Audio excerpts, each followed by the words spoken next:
Good morning, my dears. I'm Clara Thompson, 87 years old, and today I'm going to share the darkest story of my life. A story I've kept hidden for decades, but one that needs to be told so other women don't experience what I went through.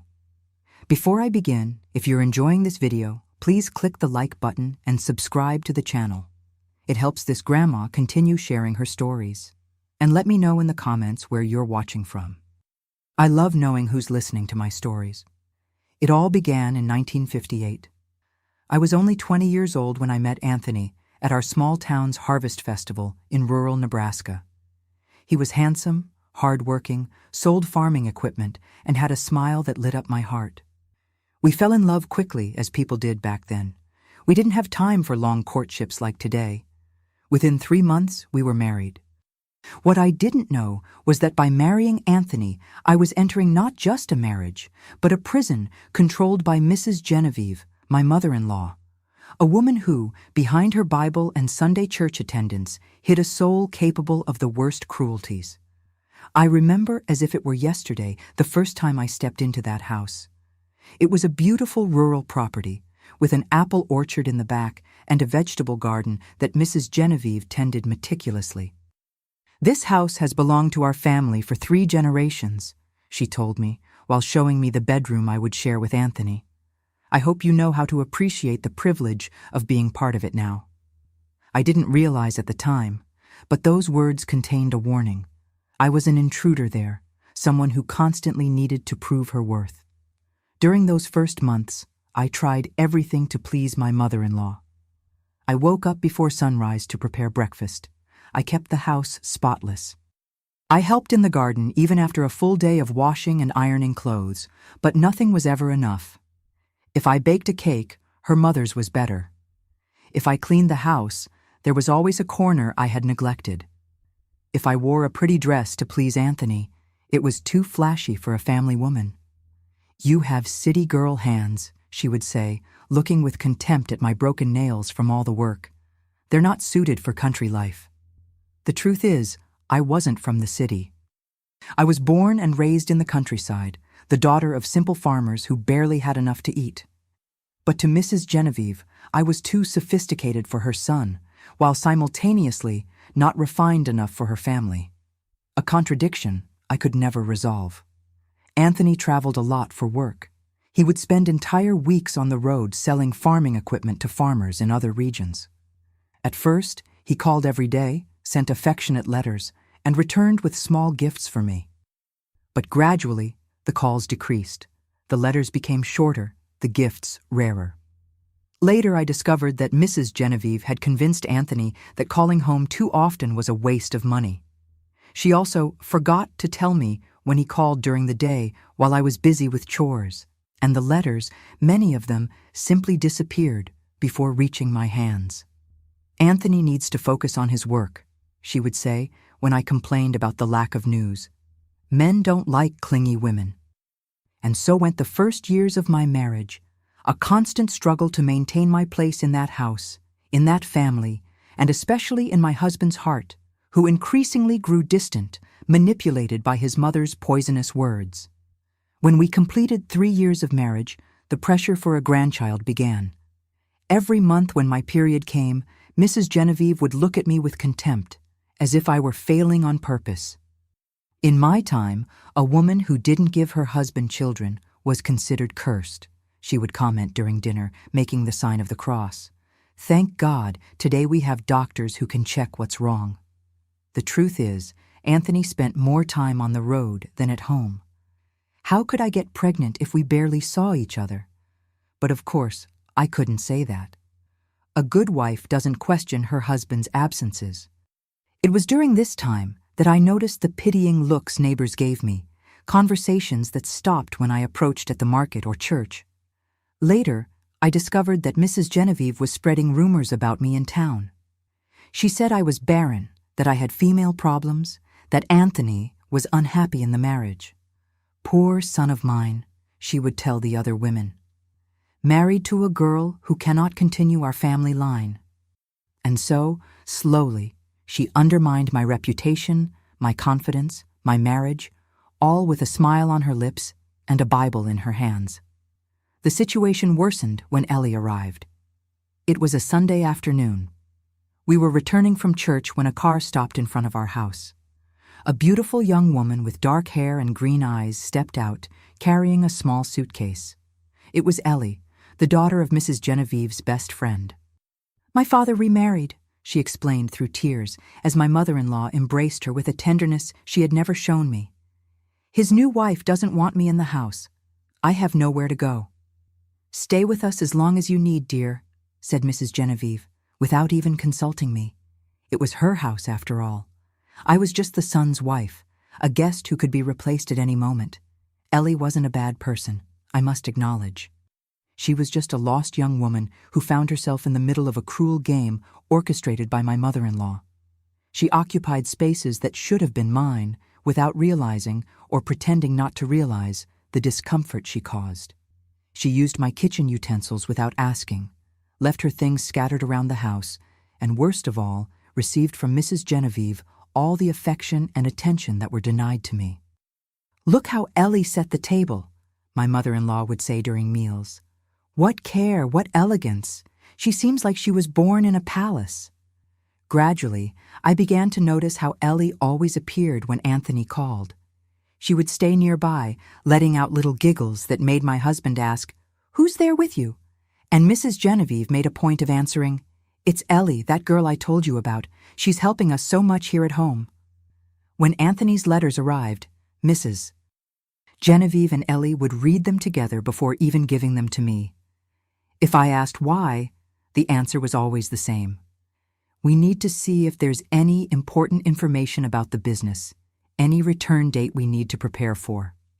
It went on like this for months, living in that suffocating environment, feeling that gradually I was being erased, replaced. Anthony, who used to be gone for weeks, now stayed away for entire months without coming home. "He's making good money on this trip," Mrs. Genevieve would say. "Don't be selfish wanting him to come back just because you miss him." One night late, I heard voices coming from my mother-in-law's room. I silently approached the partially open door and could see Mrs. Genevieve and Ellie talking in low voices. "It's just a matter of time now," my mother-in-law was saying. "You'll stay here afterward, won't you? I need someone to take care of me, and you're like the daughter I never had." Ellie smiled, looking more uncomfortable than satisfied. "You've been very good to me, Mrs. Genevieve. I don't know what would have become of me without your help. Don't worry, dear. Soon everything will be resolved. Anthony deserves a real wife, someone like you." I froze hearing those words. What exactly was my mother-in-law planning? Was it just another of her manipulations to humiliate me, or something worse? I didn't know. But that night, something told me the danger was real, that I should flee from that house while I could. But where would I go? I had no close family, no money of my own. And despite everything, I still loved Anthony. I believed that when he returned, when we were together again, I could make him see the truth about his mother. Little did I know that in a few days I would be fighting for my life, buried in a coffin, tearing off my nails on the wood, while Mrs. Genevieve wrote to my husband, telling him about my tragic and sudden death. This part of my story still gives me nightmares, but I need to tell it, because what happened afterward changed my life forever and could change yours too if you're going through something similar. Remember to leave your like and subscribe to the channel so you don't miss the continuation of this story, and share it with those you think need to hear it. Sometimes, a story like this can save a life. Many ask me how I survived that fateful Sunday. How a 23-year-old woman found the strength to escape from a coffin buried 6 feet deep. The answer is simple. When you're fighting for your life, you discover a strength you never knew existed. That Sunday in June 1961 began like any other. The sky was clear, birds were singing in the apple trees in the yard, and I woke up with renewed hope that maybe, just maybe, this would be the day Anthony finally returned home. It had been almost 2 months since his last visit. Mrs. Genevieve was strangely good-humored that morning. Usually, she barely spoke to me on Sundays, preferring to focus on preparations for church. But that day, she smiled when I entered the kitchen. "Good morning, my dear," she said, stirring something on the wood stove. "I made a special coffee today. I have a good feeling." Mrs. Genevieve's good feelings always gave me chills. They usually meant bad news for me, but I tried to smile, pretending everything was normal. "We'll make a special lunch today," she continued. "Ellie will help us. The poor thing has such skillful hands for cooking." I spent the morning helping with preparations, always under my mother-in-law's watchful eye. She was different, agitated, almost anxious. Her eyes shone in a way I had never seen before. Ellie also seemed different that day. She wore a light blue dress that I immediately recognized. It was similar to my favorite dress, the one Anthony praised so much, but hers seemed new, more elegant. She was particularly quiet, avoiding looking me in the eyes. Around noon, Mrs. Genevieve called us to the table. Lunch was served. Roast chicken with potatoes, rice, beans, and a green salad. Everything impeccably prepared, as if we were expecting important visitors. Sit down," she said, indicating the places. She had set the table with the fine china that we rarely used. "Today is a special day." "Are we celebrating something, Mrs. Genevieve?" I asked, trying to keep my voice casual. "In a way," she replied with an enigmatic smile. "Let's just say I'm anticipating positive changes." Ellie lowered her eyes to her plate, moving the food around without really eating. She looked uncomfortable, as if she knew something I didn't. The meal proceeded in a strange silence, broken only by Mrs. Genevieve's occasional comments about the weather, the neighborhood, Anthony's latest letter, a letter I had never seen. When we finished eating, Mrs. Genevieve rose abruptly. "I almost forgot. I prepared a special tea for you, Clara." She went to the stove and returned with a steaming cup, placing it in front of me. The liquid had a dark, almost purple color, and a strong, bitter aroma. "It's an old recipe," she said, with that strange gleam in her eyes. "It helps women get pregnant. Isn't that what you want? To give Anthony a child?" I looked at the cup with suspicion. In 3 years of living together, Mrs. Genevieve had never shown any genuine concern for my well-being. Why now, suddenly, was she interested in helping me get pregnant? "Is it so bitter?" I asked, noticing the strong smell. "All the best medicines are bitter, my dear," she replied, watching me carefully. "Drink it while it's hot. It works better that way." Ellie finally spoke, her voice almost a whisper. "Who knows? Maybe it works. It would be wonderful to have a baby in the house." But there was something in her eyes, fear, guilt, that contradicted the enthusiasm of her words. I brought the cup to my lips, hesitant. The liquid tasted even worse than it smelled. Bitter, with a metallic touch that burned my tongue. I involuntarily made a face. "Drink it all," insisted Mrs. Genevieve, her eyes fixed on me. "It won't work if you don't drink to the last drop." Under her relentless gaze, I forced myself to swallow the entire contents of the cup.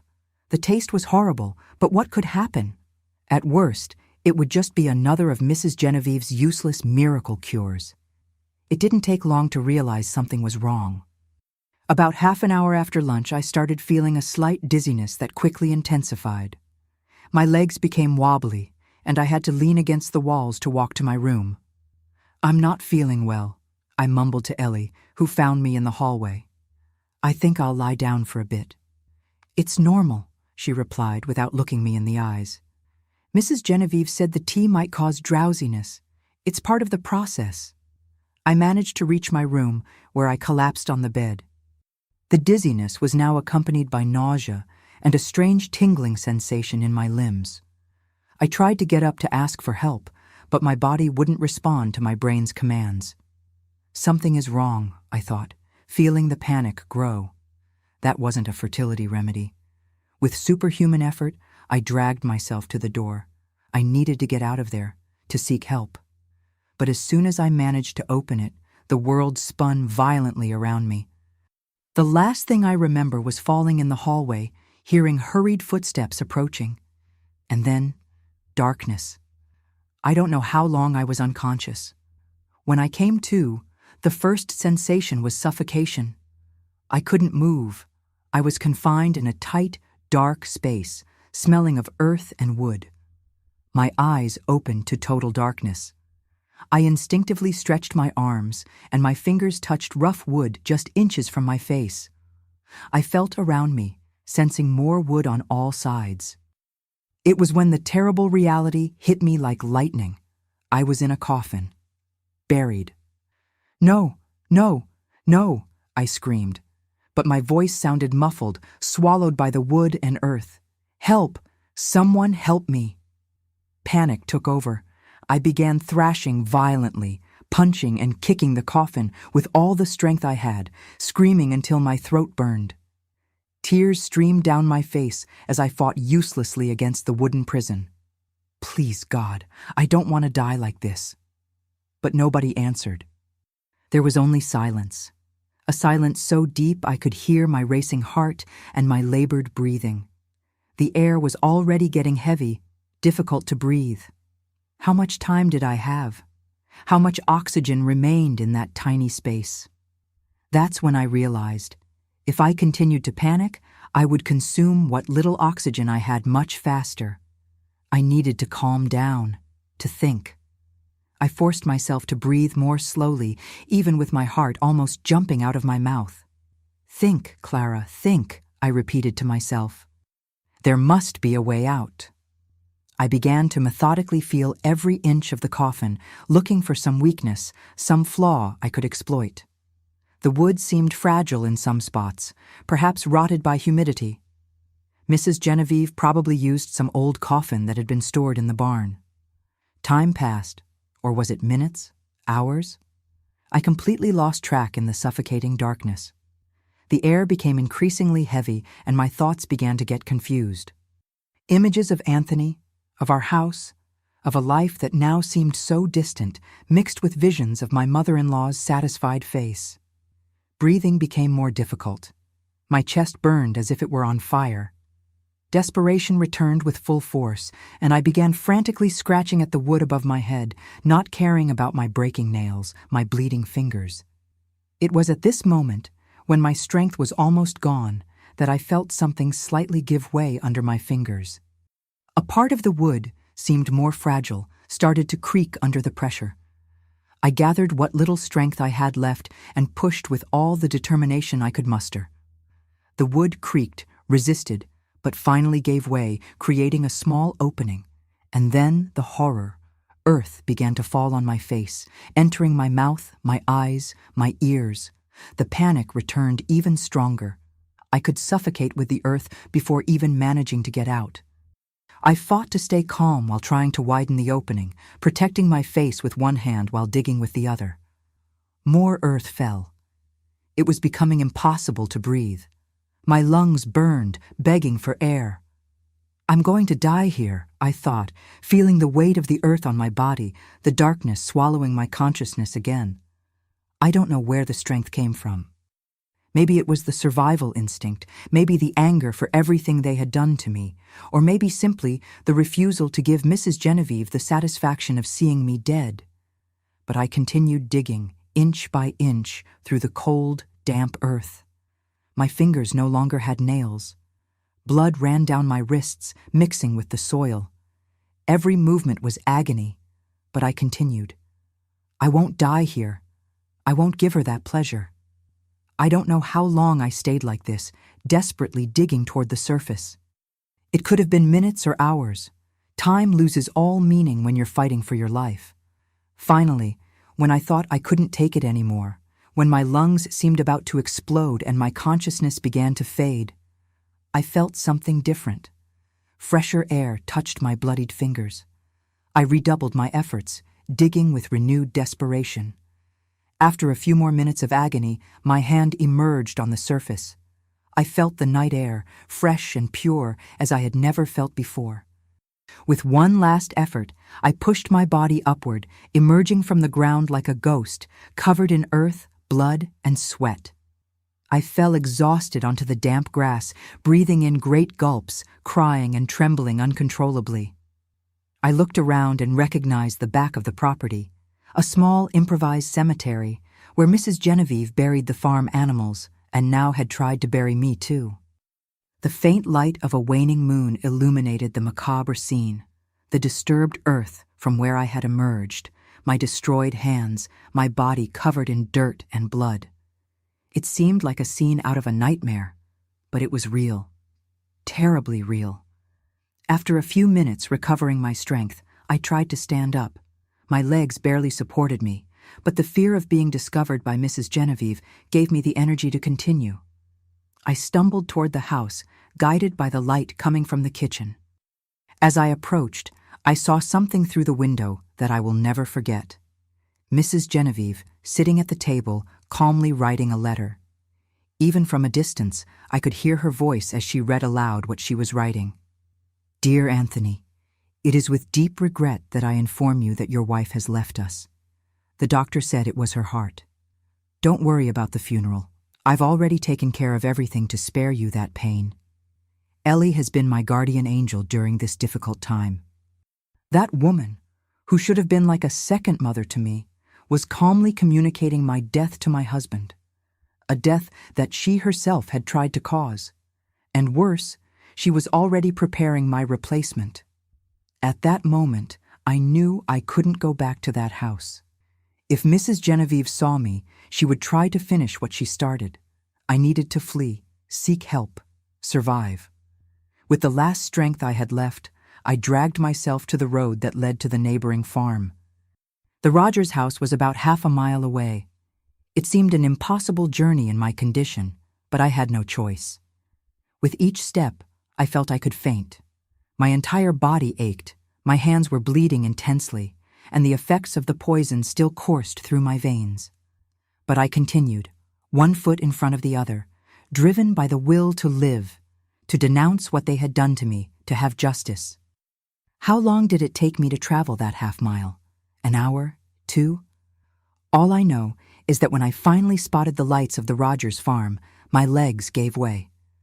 I fell at the entrance to the property, and my last thought before losing consciousness was, "Please let someone find me." And someone did. And what happened next changed the course of my life forever. I woke up 3 days after my desperate escape. I opened my eyes to an unfamiliar ceiling, confused and disoriented. For a terrible moment, I thought I was still in the coffin, and panic began to take over. I tried to get up, but a sharp pain in my hands made me moan. "Easy, young lady. Everything's all right now. You're safe." It was Mrs. Louise, wife of James Rogers, our neighbors from the farm next door. She placed a gentle hand on my shoulder, calming me. I looked at my hands and saw they were completely bandaged.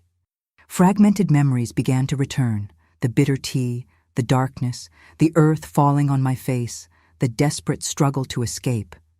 How did you find me?" I asked. My voice was almost unrecognizable, hoarse from screaming in the coffin. "Our dog Rusty. He started barking like crazy near the farm entrance. James went to check and found you fallen on the road, covered in earth and blood. For a moment, he thought you were a ghost." Over the following days, I slowly regained my strength. Dr. Peterson, the town doctor who attended to rural families in the region, came daily to check on my condition. He confirmed what I already suspected. I had been poisoned with a mixture of toxic herbs, probably belladonna and other plants that Mrs. Genevieve cultivated in her medicinal garden. "It's a miracle you survived," he told me one afternoon, changing the bandages on my hands. "Not just the poison, but the hours buried alive. Your body is young and strong, but it was your will to live that really saved you." The news of what had happened spread quickly through the community. Sheriff Thompson came to question me as soon as he learned I was conscious. A serious man with a thick mustache and penetrating gaze, he listened attentively to my account, taking notes in a worn little notebook. "And you're absolutely certain it was your mother-in-law who poisoned you?" he asked, studying me over his glasses. "I am, Sheriff. She herself prepared the tea and insisted I drink to the last drop. And the girl, this Ellie, was involved too." I hesitated. Despite everything, I wasn't sure if Ellie really knew what Mrs. Genevieve was planning. "I can't say for certain. She was there, but she seemed nervous, uncomfortable. Maybe she didn't know exactly what was going to happen. The sheriff nodded, closing his notebook. Well, unfortunately, when we arrived at the property, your mother-in-law and the girl had already left. They took clothes, documents, and some money from what we could tell, but we found this. He took a small, black-covered notebook from his pocket and placed it in my hands. It was Mrs. Genevieve's diary. Read it when you feel strong enough. It confirms everything you told us, and more. That night, alone in the room the Rogers had prepared for me, I opened the diary. The pages were filled with my mother-in-law's small, precise handwriting. I began to read, feeling a chill down my spine with each sentence. The plan was there, detailed like an architectural project. How she had gradually distanced me from Anthony through small manipulations. How she had prolonged his trips so I would feel increasingly isolated. How she had spread rumors in town to undermine my reputation. And then Ellie's arrival, not by chance, but meticulously planned. The young woman had no problems with her father or stepmother. It was all a lie orchestrated by Mrs. Genevieve, who had chosen her as the ideal replacement for me long before bringing her to our house. Most shocking, however, was discovering that Anthony wasn't entirely innocent. In the diary pages, Mrs. Genevieve mentioned several conversations with her son about me, about how I wasn't the ideal wife for him, how I would never adapt to country life, how I would probably never give him a child. In one particularly painful entry, she wrote, "Anthony is finally beginning to see reason. Today he asked if I really thought he and Clara had a future together. I planted the seed of doubt, and now it begins to bloom." I closed the diary feeling betrayed twice, not just by my mother-in-law, who had tried to kill me, but also by my husband, who had allowed her to poison his mind against me, who perhaps even knew about the plan. A week after being found, I could already walk around the Rogers house without help. My hands still hurt terribly. The fingers without nails were extremely sensitive, but at least the fever caused by the poison had ceased. That's when James rushed into the kitchen, where I was having coffee with Mrs. Louise. "Anthony's back," he said, looking at me with concern. "He's in town, looking for you." My heart raced. Part of me still loved that man, despite everything. But the revelation in the diary had planted a doubt that grew each day. How much did he know? How much had he consented to? "I don't want to see him," I answered, surprising myself with the firmness of my voice. "He'll come here," said James. "He's already asking around. Someone will certainly tell him you're with us." Mrs. Louise took my hand carefully. "Clara, dear, you don't have to see him if you don't want to. We can say you're still too weak, that the doctor prohibited visits." I slowly shook my head. "No, I need to face him. I need to look him in the eyes and hear what he has to say." The following afternoon, I heard the sound of a car approaching. From the bedroom window, I saw Anthony get out of a black Ford, the same one he used on his work trips. He looked haggard, with deep circles under his eyes and a thinner face than I remembered. I slowly descended the stairs, leaning on the railing. When I entered the living room, Anthony was standing, holding his hat in his hands, talking quietly with James. When he saw me, his face paled even more. "Clara, my God, it's true." "Mother?" He couldn't even finish the sentence, as if the words were poison in his mouth. "Yes, Anthony, your mother poisoned me and buried me alive," I replied, with a calmness I didn't know I possessed. He fell to his knees in front of me, crying like a child. "I didn't know. I swear I didn't know. The letters Mother sent me said you were fine, that you were excited about meeting me in the next town on my route."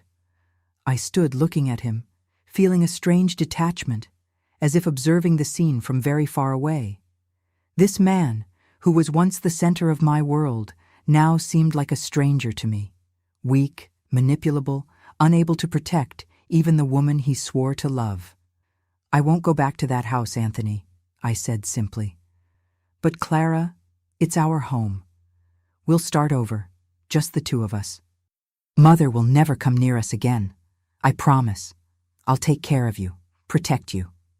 That's when I realized He still didn't understand what had happened, the gravity of what his mother had done. "Where is your mother now, Anthony?" He hesitated, avoiding my gaze. "The police are looking for her. They say she fled to Canada, maybe." "And what do you think she did? Do you really believe your mother tried to kill me?"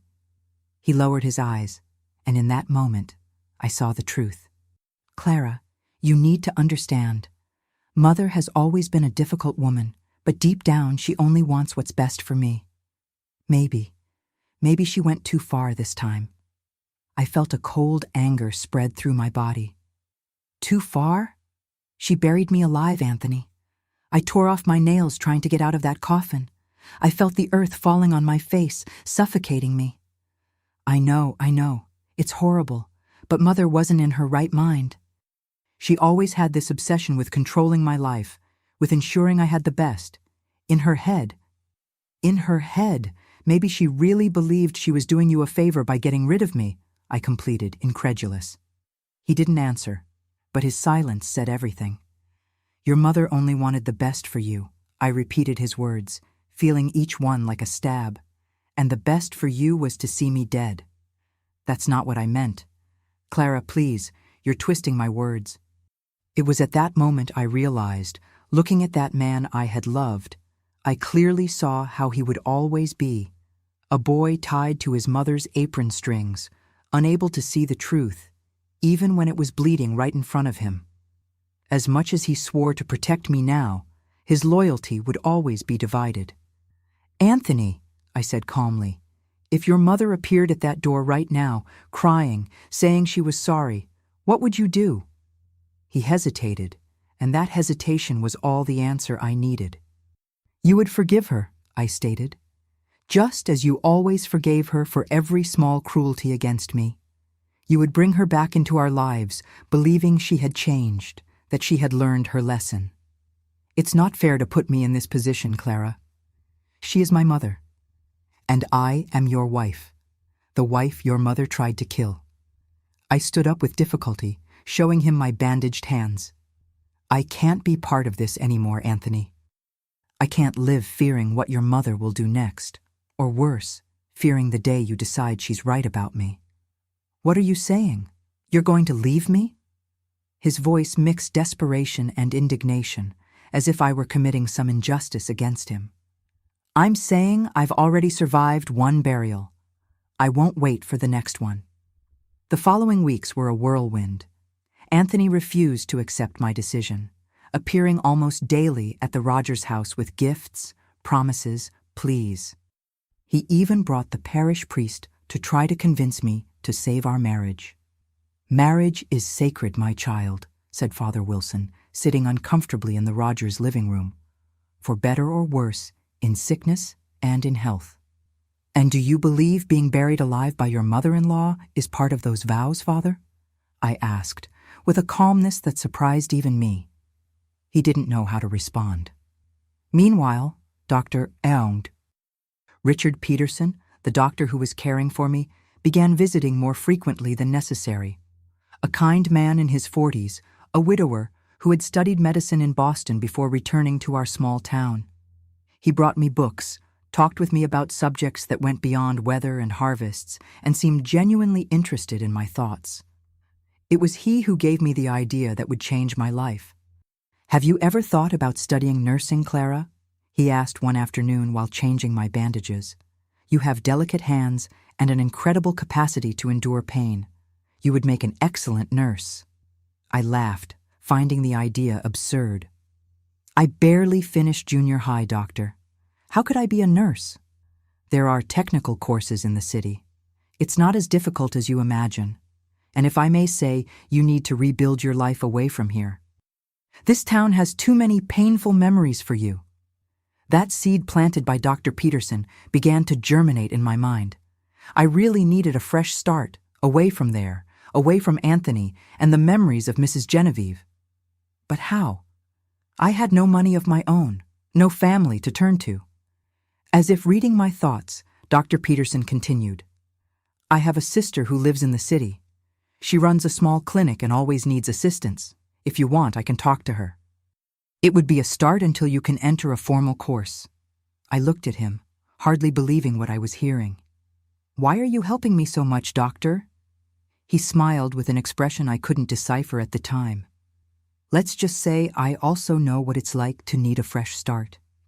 The following week, I received a telegram from Dr. Peterson's sister, offering me a room in her house and a job as an assistant at the clinic. It was as if a door had opened after months of darkness.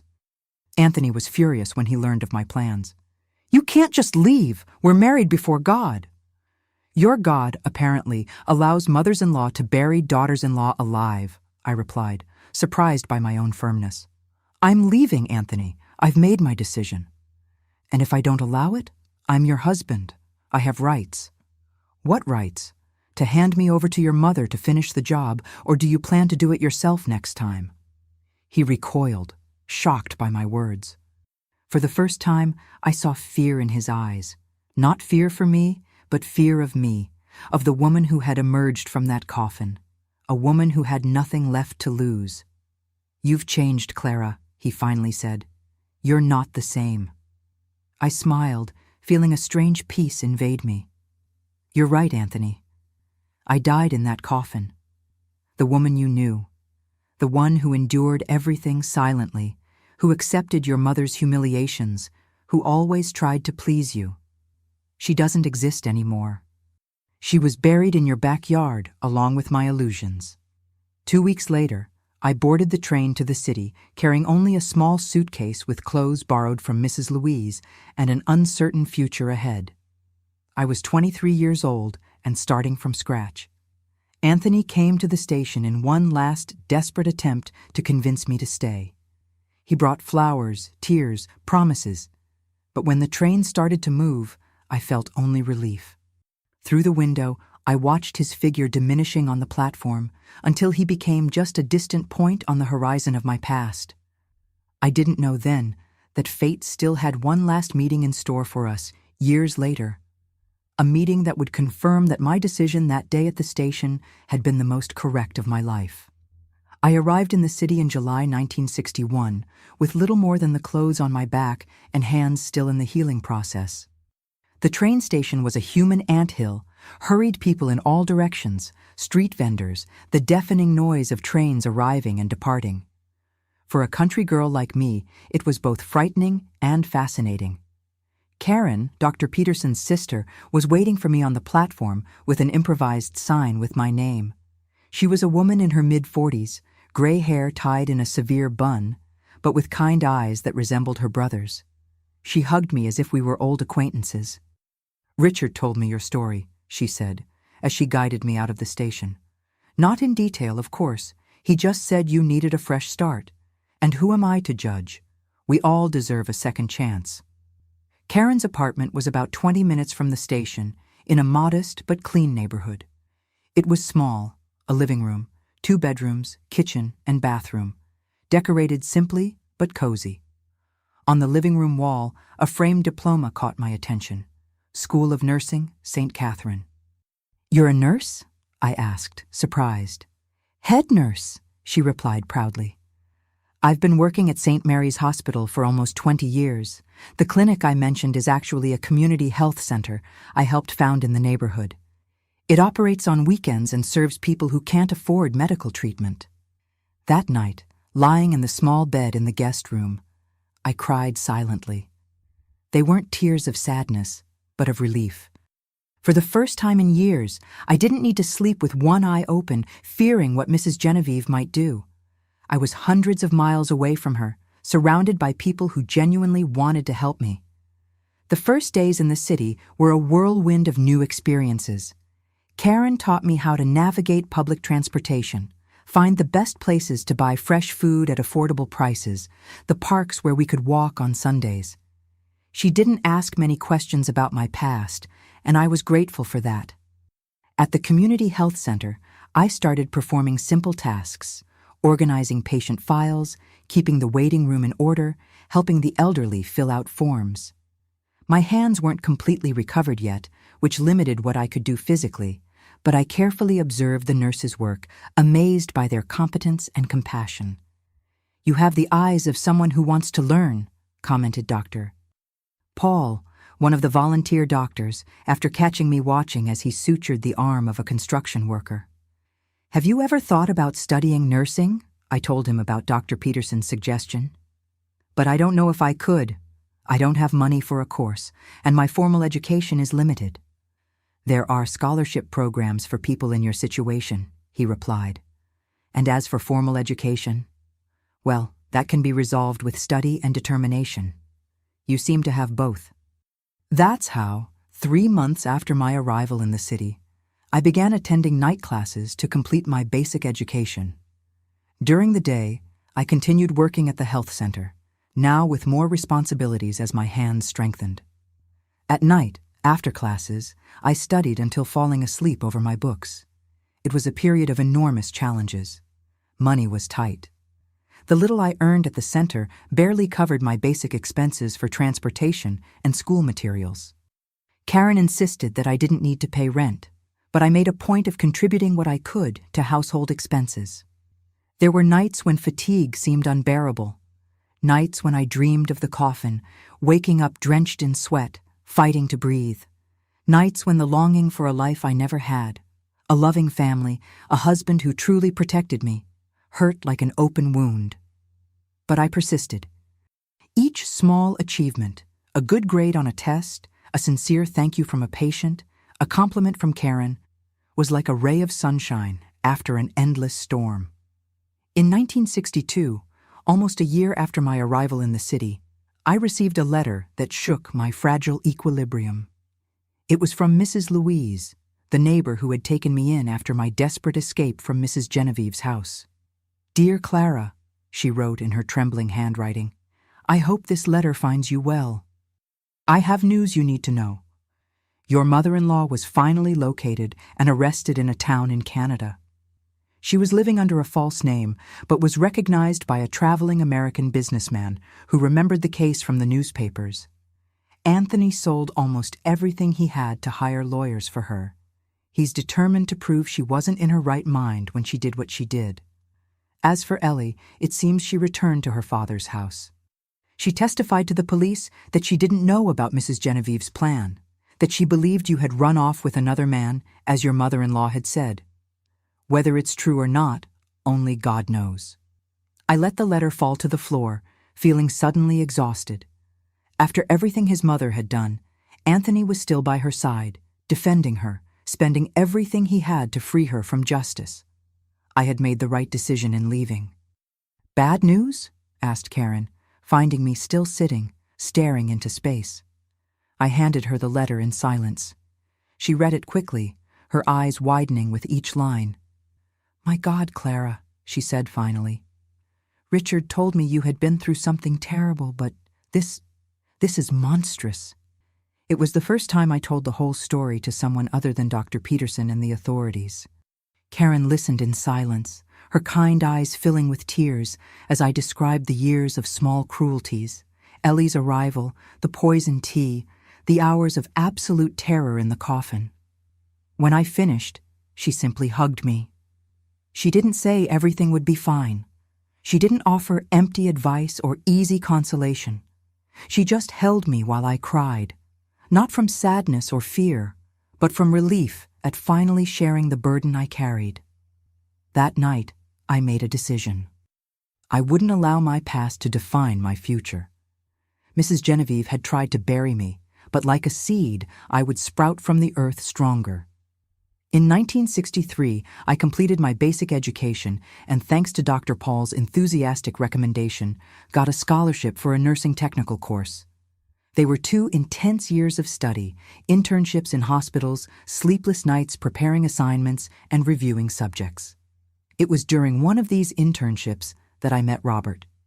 He was a resident doctor in the pediatrics department, a quiet man with gentle eyes and steady hands. I observed him for weeks before we really spoke. The way he treated children with respect, how he listened attentively to concerned parents, how he never lost patience, even after exhausting shifts. Our first real encounter happened during an emergency. A child in convulsions was brought in urgently, and I was the only assistant available at that moment. Robert gave me clear, precise instructions, and we worked in perfect sync to stabilize the young patient. "You have a knack for this," he said afterward, as we had coffee in the hospital cafeteria. "It's not something you learn from books." I smiled, flattered by the genuine compliment. "I've learned to trust my instincts. They've saved me more than once." We began meeting regularly after shifts, first to discuss cases, then for conversations that went far beyond medicine. I told him about my past bit by bit, testing his reactions, expecting to see the horror, the pity, or worse, the disbelief I had seen in Anthony's eyes. But Robert just listened. Really listened. When I finally told him about the coffin, about how I fought to get out of the earth with my own hands, he held my scarred hands and kissed them delicately. "You're the bravest person I've ever met," he said simply. Our relationship progressed slowly, built on a foundation of mutual respect and admiration. There were no power games, no subtle manipulations, no control attempts disguised as concern. It was the opposite of everything I had known with Anthony and his mother. In 1965, I graduated as a nursing technician and got a job at the same hospital where Robert worked. That same year, he proposed to me, not with grand gestures or grandiose promises, but with simple and sincere words during a picnic in the park. "I want to build a life with you, Clara," he said. "A life based on partnership, respect, and true love. I can't promise it will always be easy, but I promise I'll always be by your side, listening to you, supporting you, growing with you." I hesitated. Legally, I was still married to Anthony, though we hadn't had contact for years. And there was another, deeper concern. "What if I can't have children?" I asked, expressing a fear that had tormented me since the years with Mrs. Genevieve. "I was married for 3 years and never got pregnant. Your mother always said I was barren." Robert smiled, caressing my face. "First, if you can't have biological children, there are many children needing a home. Second, you were married to a man who was rarely home, so it doesn't seem like you had many opportunities. And third, even if your mother-in-law were a doctor, which she wasn't, she had no way of knowing this without proper exams. She was just being cruel." His words melted a layer of insecurity I didn't even know I still carried. I accepted his proposal with tears in my eyes, not of sadness, but of a happiness I never thought possible for me. I got the divorce from Anthony that same year. A difficult process at the time, but facilitated by the extraordinary circumstances of the case and the fact that he didn't contest it. According to the lawyer, he was completely absorbed in his mother's trial and barely had the resources to deal with another legal battle. Robert and I married in a simple ceremony, just with close friends. Karen was my matron of honor, radiant in the role of surrogate mother. Dr.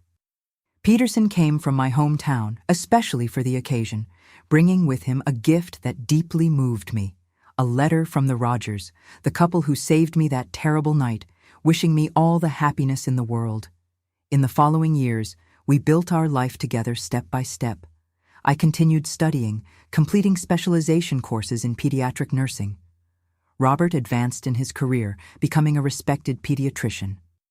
In 1967, we bought our first house, small, but ours. And that same year, I discovered I was pregnant.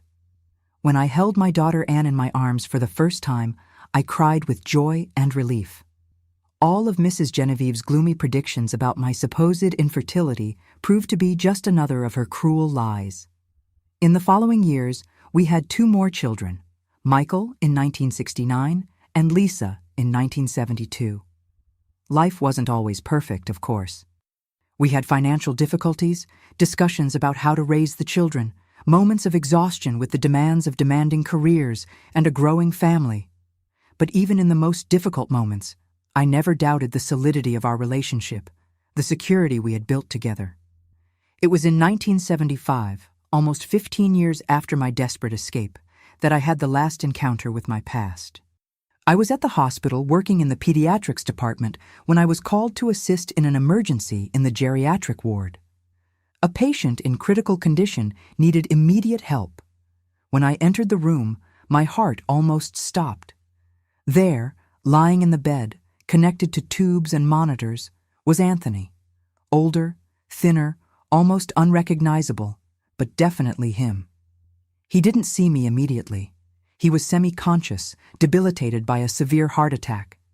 For a moment, I considered asking to be replaced, but something inside me knew I needed to face this moment. I did my job professionally, helping the doctor on duty stabilize him. When we finished, I stayed to check his vital signs one last time. That's when his eyes opened and focused on me. "Clara," he whispered, his voice almost inaudible.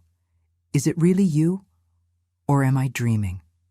"It's me, Anthony," I replied calmly, adjusting the IV in his arm. You look so happy."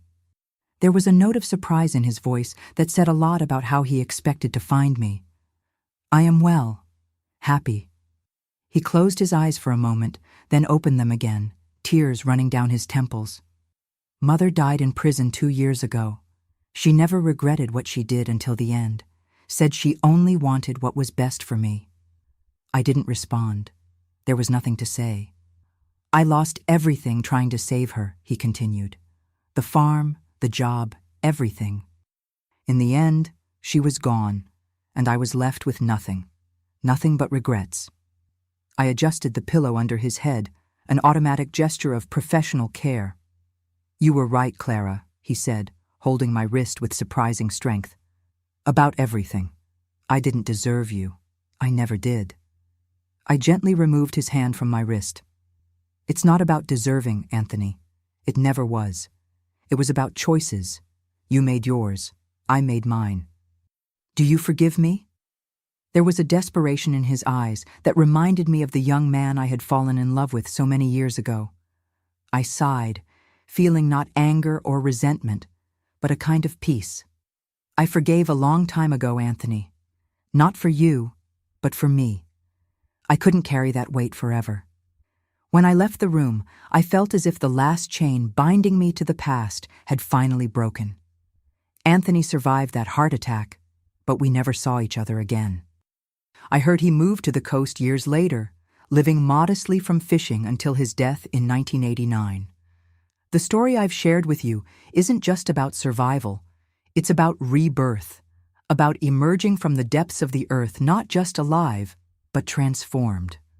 Often people ask me if I regret marrying Anthony, living with Mrs. Genevieve, all those years of silent suffering.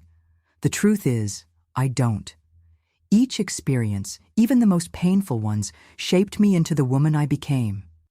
Today, at 87, I look back and see not just the horror of that coffin, but also the strength I discovered within myself as I fought to get out of it. I see the 3 wonderful children I raised, the 7 grandchildren who brighten my old age, the 40 years of happy marriage with Robert, until his passing 5 years ago. When I left the hospital that day after reuniting with Anthony, I felt as if a cycle had finally closed in my life. I had spent nearly 15 years carrying the weight of those memories, the bitter tea, the suffocating darkness of the coffin, the betrayal of those who should have protected me. Now, I could finally truly leave them behind. Robert noticed the change as soon as I got home. He was always sensitive to small alterations in my mood, in my gestures. It was one of those qualities that made me love him more and more over the years. "Did something happen today?" he asked, as we had dinner with the children already asleep. I told him about the reunion with Anthony, about his debilitated state, about his words of regret. I told him about Mrs. Genevieve's death in prison, without remorse until the end. "How do you feel?" he asked, holding my hand across the table. I reflected for a moment, seeking the most honest answer. "At peace," I said finally, as if a huge weight had been removed from my shoulders. Not because I know she's dead or he's suffering, but because I finally understood they no longer have power over me. They haven't for a long time. That sensation of liberation accompanied me in the years that followed, allowing me to fully live in the present without the constant shadows of the past. Our family grew and prospered. Anne, our firstborn, showed from an early age a sharp intelligence and an interest in books that would lead her years later to become a university professor. Michael, our middle child, inherited his father's compassion and also pursued a career in medicine, specializing in psychiatry, a choice I always believed was influenced by knowing my story from a young age. Our youngest, Lisa, surprised everyone by following a completely different path, becoming a visual artist, transforming emotions into colors and shapes on canvases. Robert and I continued working at the same hospital until 1985, when we decided to retire from formal clinical practice. He was then 60, I was 47. It wasn't exactly a complete retirement. We both remained involved in volunteer work and community projects. But it was time to slow down, to enjoy more of the life we had built with so much effort. We bought a larger house with a spacious garden where I grew roses of all colors. Robert finally had time to return to his old hobby of woodworking, building furniture for our children, and eventually for the grandchildren who began arriving in the 1990s. They were tranquil days, filled with small joys. The children's visits on Sundays, afternoons reading in the garden, the occasional trips we took around the country. It was during one of these trips in 1987 that I received the news that Anthony had passed away. We were visiting the Grand Canyon when a call from the county clerk in my hometown reached us at the hotel. Apparently, I was still listed as a relative on some old documents, and they couldn't locate any other family member. He died alone, the clerk informed me, in a small fisherman's house on the coast. The neighbors said he lived modestly, rarely received visitors. I thanked him for the information and hung up the phone, feeling a strange mixture of emotions. It wasn't exactly sadness. The Anthony I loved had disappeared decades ago. It was something closer to melancholy, perhaps a lament for everything that could have been different if he had made other choices. "Do you want to go to the funeral?" asked Robert, always respectful of my feelings regarding my past. I shook my head. No, that part of my life has been over for a long time. I hope he found some peace before the end. We continued our trip, and in the days that followed, I found myself reflecting not on Anthony, but on the young woman I had been, that 20-year-old girl who married full of hopes, who desperately tried to make a marriage destined for failure work, who fought tooth and nail to escape from a coffin buried 6 feet deep. I realized I felt an immense pride in that young woman, in her resilience, in her refusal to give up, even when everything seemed lost. She was part of me, of course, but sometimes she seemed like a completely different person, someone I knew and admired, not just someone I had been. The 1990s brought significant changes for our family. The children were all established in their careers, 2 of them already married with small children. Robert and I became grandparents, a role we embraced with all enthusiasm. Our house became the family meeting point on weekends, with children running through the garden, the smell of cakes in the oven, and long conversations around the table. It was during this time that I began telling my story to the older grandchildren. Not all the dark details, of course, but enough for them to understand the importance of resilience, true love, the ability to start over even after the worst experiences. "Grandma was once inside a coffin and managed to get out," I would tell them, as they listened with wide eyes. That's why I always say we shouldn't give up when things get tough. In 1995, I was invited to give a lecture to nursing students about my professional experience. It was supposed to be a presentation about humanized care techniques for traumatized patients based on my years of clinical practice. But during the question session, a young student raised her hand. "Excuse the indiscretion, Mrs. Thompson, but is it true what they say, that you were buried alive when you were young?" A tense silence fell over the auditorium. The professor who had invited me looked mortified by the question, but I made a reassuring gesture to her. "It's true," I replied calmly. "It was many years ago, in circumstances that aren't appropriate to discuss here, but yes, I survived that." "And how? How did you manage to move forward after something like that?" The student's voice trembled slightly. I looked at that sea of young faces, all waiting for my answer. I realized that perhaps my story could have value beyond my own personal memories. It wasn't easy, I replied honestly. There were days when I woke up screaming, feeling the weight of the earth on my body. There were moments when distrust and fear threatened to consume everything good I was trying to build.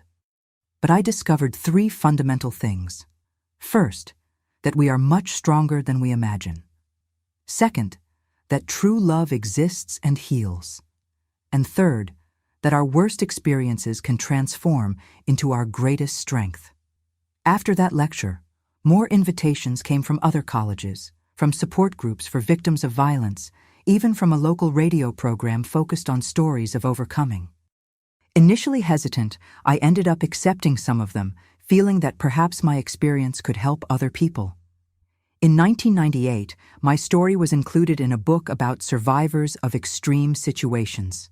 The author, a psychologist specializing in trauma, interviewed me extensively over several months.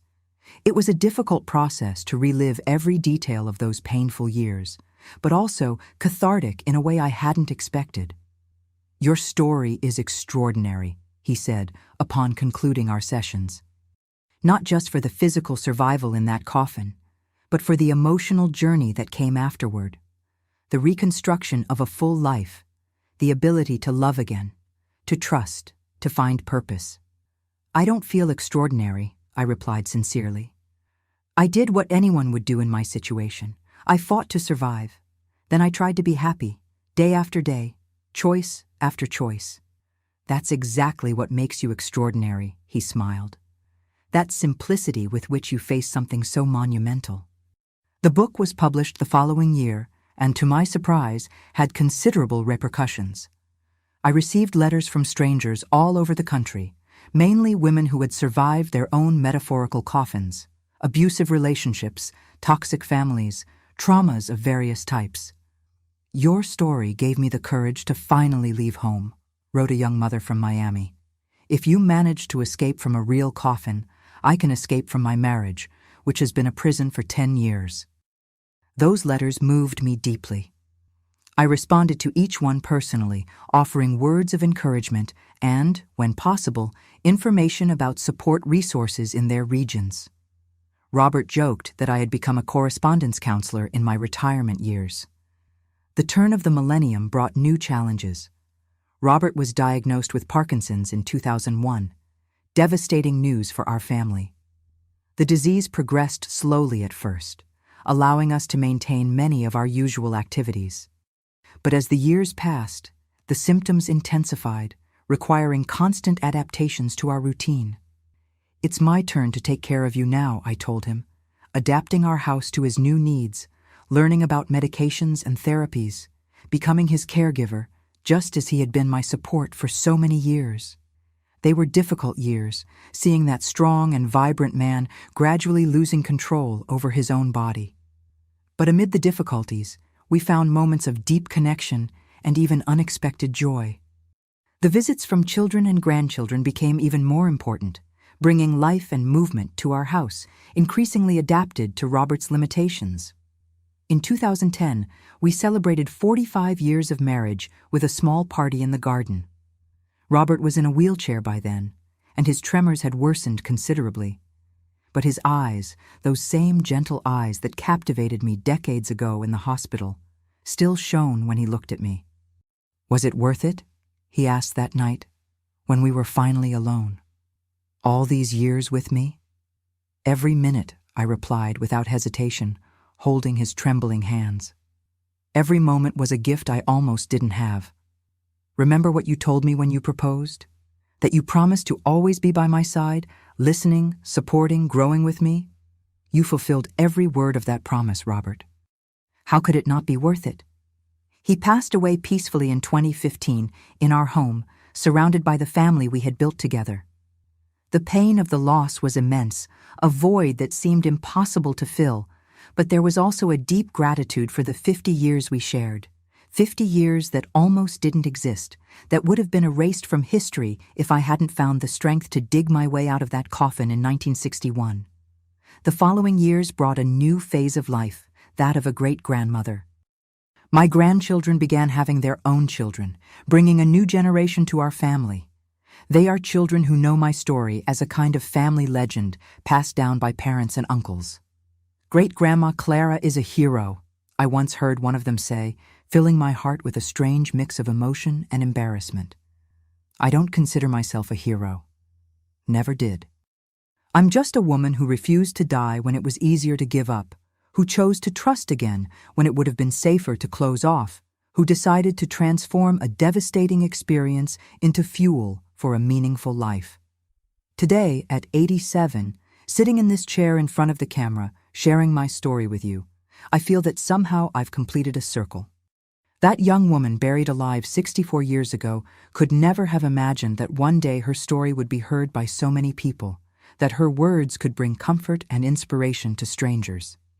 If I could go back in time and whisper something in the ear of that desperate young woman scratching wood in the darkness, I would say, "Keep digging, my girl. There's a wonderful life waiting for you on the other side of that earth. There's a man who will love you exactly as you deserve. There are children, grandchildren, and great-grandchildren who will only exist if you don't give up now. There are decades of small daily joys, of professional achievements, of moments of such intense beauty that they will make all this suffering seem like just a brief nightmare. Keep digging. Even if it hurts, even if it bleeds, it's worth it. Believe me, it's worth every second of pain." And that's what I say to you too who are watching now. If you're going through your own particular hell, if you feel buried alive under the weight of circumstances that seem impossible to overcome, keep digging. Use your nails if necessary, bleed if needed, but don't give up. On the other side of the earth that seems to suffocate you, there is fresh air, there is sunlight, there is a life you can't even imagine is possible right now. I know this because I lived it. I emerged from that coffin covered in earth and blood and eventually became this white-haired lady who smiles at you today with a heart full of memories of a full and meaningful life. There are no perfect, happy endings. Life is made of ups and downs, of joys and losses. I lost my beloved Robert, saw friends depart, faced my own battles with health in old age. But each day beyond that coffin was a gift, an opportunity, a victory against those who tried to bury not just my body, but my spirit. So, if there's a final message I'd like to leave, it's this. As long as there's breath, there's hope. As long as we can move a finger, we can change our reality. And sometimes, simply surviving is the most powerful form of resistance.